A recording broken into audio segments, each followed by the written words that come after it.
इस क्वेश्चन में दिया हुआ है that an ideal spring with spring constant k is hung from the ceiling and a block of mass m is connected to its lower end. Lower and पर एक block connected है और वो सीलिंग से स्प्रिंग हंग किया हुआ. The mass is release from rest with the spring initially unstressed and vertical. Spring vertical है और अनस्ट्रेस्ड है और मास रेस्ट से रिलीज कर दिया गया. Then the maximum elongation in the spring is, maximum elongation क्या है वो अपने को बताना है.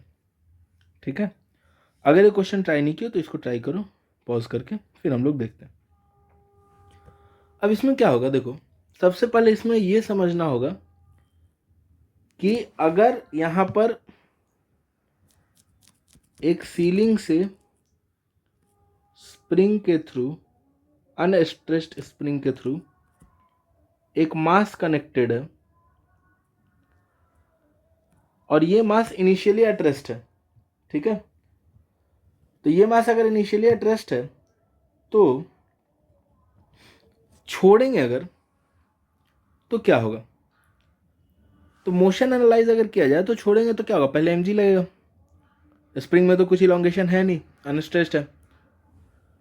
mg की वजह से ये धीरे धीरे नीचे आएगा और जैसे जैसे ये नीचे आएगा स्प्रिंग विल इलोंगेट, जिसकी वजह से kx आएगा ऊपर की तरफ. ठीक है, एक टाइम ऐसा आएगा जब mg और kx बराबर हो जाएगा, लेकिन वहां पर ये ब्लॉक रुकेगा नहीं बिकॉज तब तक वो कुछ स्पीड गेन कर चुका होगा, फिर और ओवरशूट करेगा नीचे. जहां पर mg इक्वल्स टू kx होगा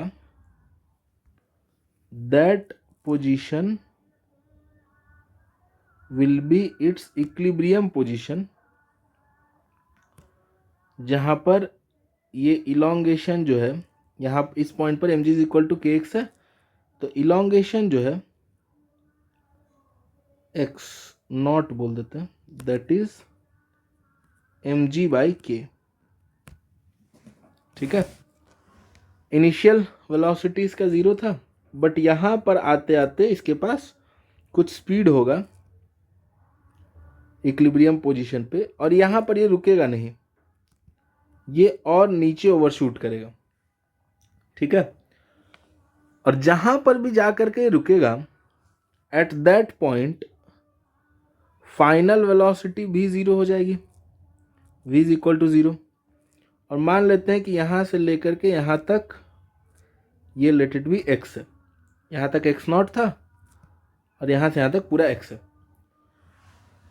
तो अगर x की वैल्यू निकालनी है तो हम लोग वर्क एनर्जी थ्योरम लगा सकते हैं. What is work energy theorem? Work done by all the forces equal to change in kinetic energy which is here 0. All the forces में यहाँ एक mg है, mg का वर्क कितना हो जाएगा, mg इंटू एक्स पॉजिटिव क्योंकि mg नीचे लग रहा है, डिस्प्लेसमेंट नीचे हो रहा है.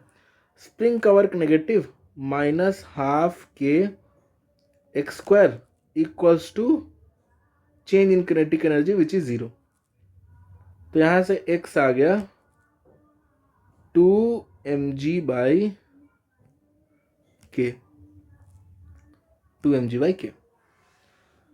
ठीक है, यानी जितना दूर वो इक्विलिब्रियम पोजीशन तक पहुंचने में डिस्टेंस ट्रेवल किया होगा या जितना स्प्रिंग का इलोंगेशन होगा उतना फर्दर और इलोंगेशन होगा और तब जाकर के वेलोसिटी 0 होगा. यहां से यहां तक ये एक्सेलरेटेड है, इसकी वेलोसिटी बढ़ रही है और फिर यहां से यहां तक ये रिटार्डेशन में है. ठीक है, और जो लोग SHM पढ़े होंगे वो जानते होंगे कि ये इसका एक एक्सट्रीम पोजीशन है, ये वाला एक एक्सट्रीम है, एक्सट्रीम पोजीशन है जहां पर पार्टिकल की वेलोसिटी 0 है और इसको बोलते हैं हम लोग मीन पोजीशन, जहां पर मीन पोजीशन जहां पर पार्टिकल इक्विलिब्रियम है, नेट फोर्स 0 है. और एक्सट्रीम और मीन पोजीशन के बीच में जो डिस्टेंस है दैट इज कॉल्ड एम्पलीट्यूड. ठीक है, और जितना एम्पलीट्यूड एक एक्सट्रीम की तरफ है उतना ही एम्पलीट्यूड दूसरे एक्सट्रीम की तरफ भी होगा, यानी mg बाई k जितना ऊपर है उतना ही ये वाला भी डिस्टेंस होगा mg बाई k नीचे.